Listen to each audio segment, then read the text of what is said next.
O Senhor esteja convosco. Ele está no meio de nós. Proclamação do Evangelho de Nosso Senhor Jesus Cristo, segundo São Lucas. Glória a vós, Senhor. Naquele tempo, Jesus saiu da sinagoga e entrou na casa de Simão. A sogra de Simão estava sofrendo com febre alta e pediram a Jesus em favor dela. Inclinando-se sobre ela, Jesus ameaçou a febre e a febre a deixou.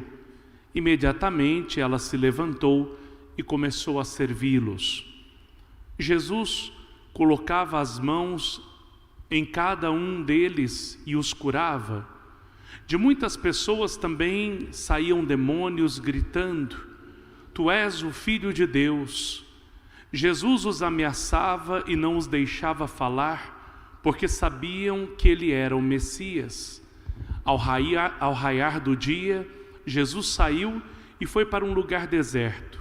As multidões o procuravam e, indo até ele, tentavam impedi-lo de que os deixasse. Mas Jesus disse: Eu devo anunciar a boa nova do reino de Deus também a outras cidades, porque para isso é que eu fui enviado. E pregava nas sinagogas da Judéia. Palavra da salvação. Glória a vós, Senhor. Podem sentar, filhos. A primeira leitura de hoje é a carta de São Paulo aos Coríntios, capítulo 3, versículos de 1 a 9. A comunidade de Corinto foi uma das comunidades fundadas por São Paulo. Ficava na região da Grécia, era uma cidade portuária, e sendo uma cidade portuária, trazia tudo o que tinha de riqueza, mas ao mesmo tempo trazia tudo aquilo que era pecaminoso.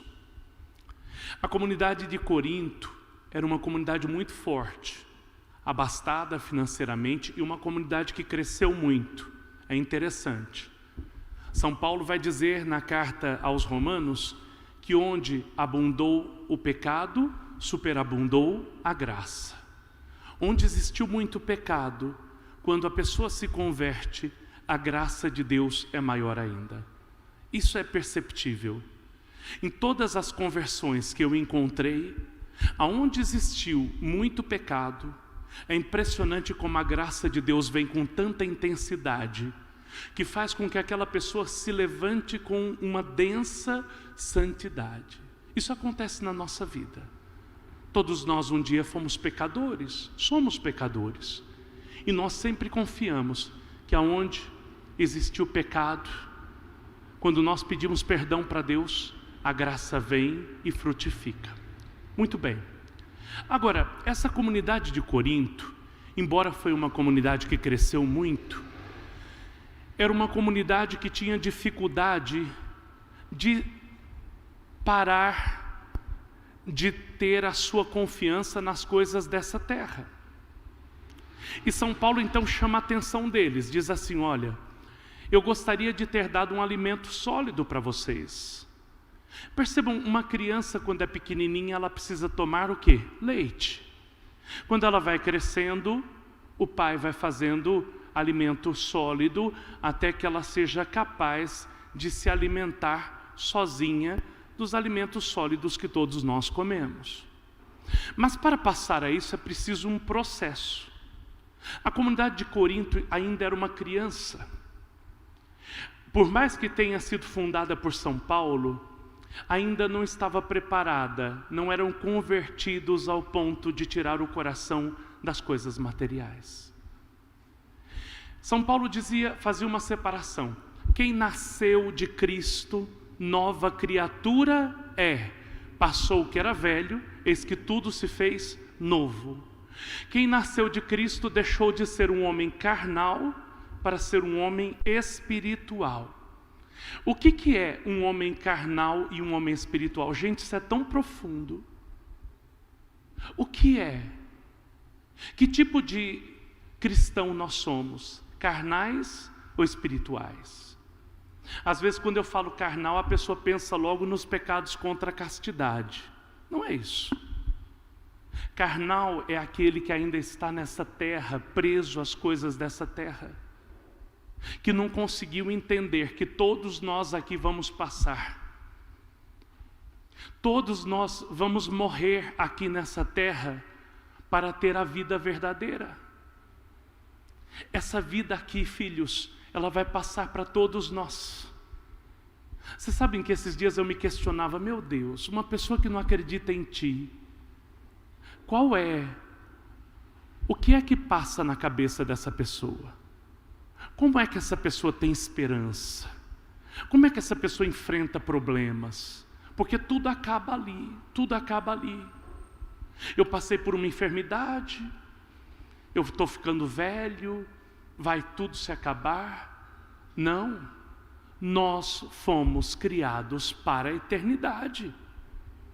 Nós fomos criados para coisas maiores. Nós não vimos o que é maior aqui nessa terra. Jesus disse assim, porque todos aqueles que creem em mim verão coisas maiores que as que eu realizei. Todos aqueles que acreditam nele verão coisas maiores, maiores do que tudo nessa terra. Todos aqueles que acreditam nele, que buscam a sua palavra, foram criados para ver o céu, para a eternidade. Você não foi criado para viver 10, 20 anos e passar dessa terra, simplesmente virar um cadáver, virar pó. Não, a nossa alma, ela é eterna. Existe uma vida após a morte, existe a ressurreição, nós fomos criados para viver eternamente. Aos que celebram o 7º dia, olha como Deus é bom. Vem essa palavra para dizer, o ente querido de vocês, que vocês tanto amam, não está morto, porque a morte já não pode mais conosco. Ela pode até exterminar o nosso corpo, porque é frágil, mas jamais a nossa alma. Ninguém pode tocar na nossa alma, porque a nossa alma foi dada por Deus, e somente Ele tem a capacidade de levar para Ele novamente.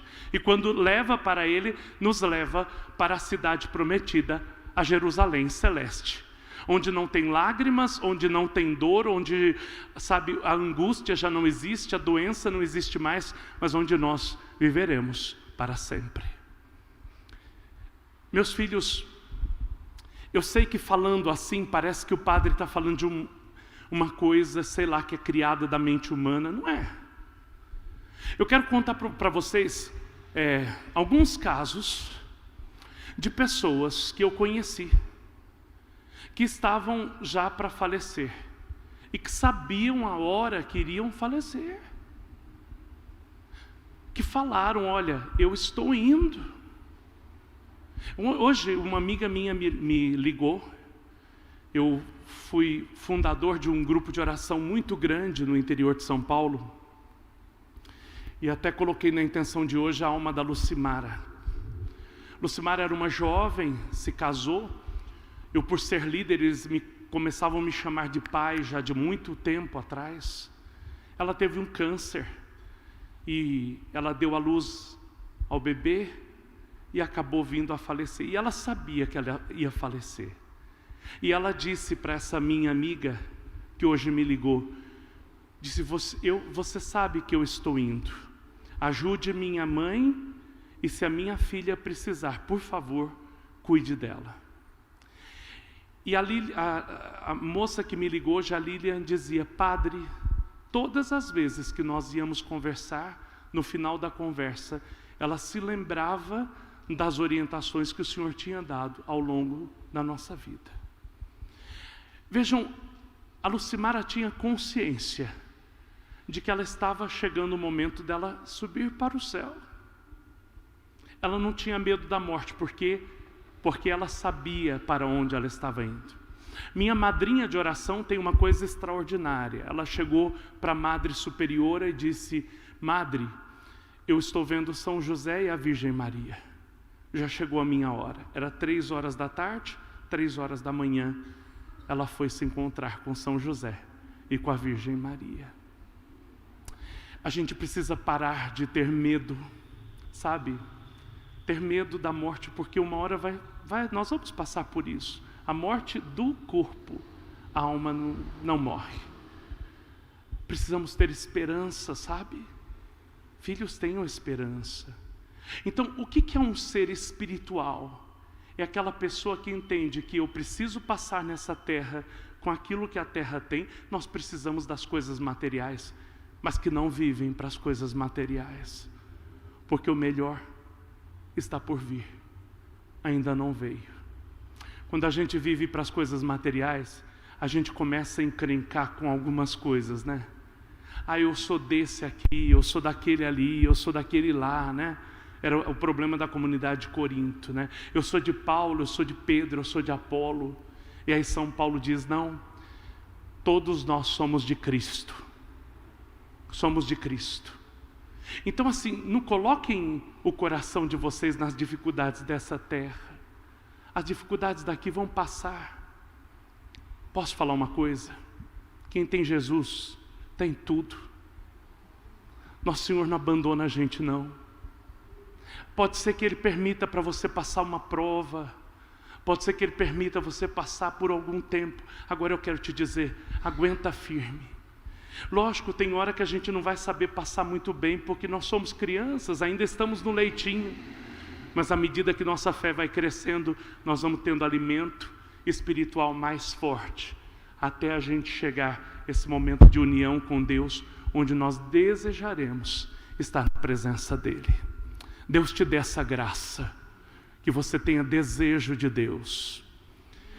Uma vez eu fui dar uma unção dos enfermos para um paroquiano meu que estava com câncer em fase terminal.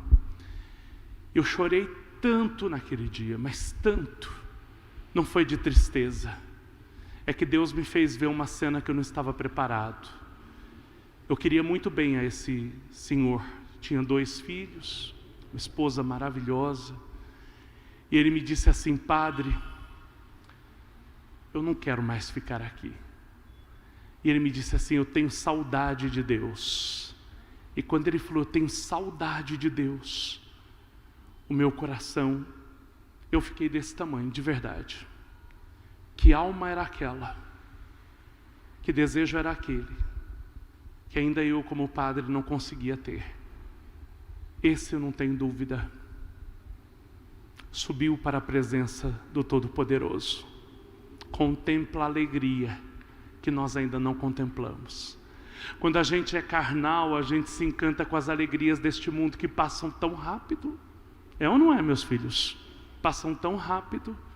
Mas quando a gente é espiritual, a gente anseia por alegrias que não passam, que são eternas. Viver na presença de Deus é eterno. A comunhão que nós vamos comungar hoje, ela é um pouquinho. Se a gente se sente bem comungando do corpo de Jesus, ela vai antecipar um pouquinho daquilo que nós poderemos viver para sempre. Então, busquemos com intensidade o desejo de sermos de Deus.